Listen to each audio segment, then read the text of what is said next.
See, by God's grace, you and I have been forgiven, restored, and given a ministry to serve other people.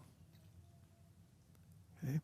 So instead of denying Jesus, we start proclaiming Jesus. Instead of running and hiding, we start sharing in love. God uses us to reach other people with His love and with the joy and the forgiveness and the restoration back into relationship with Jesus.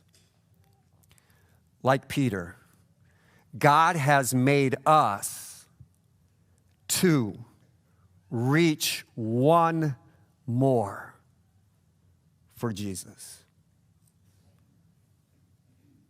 Who's your one more?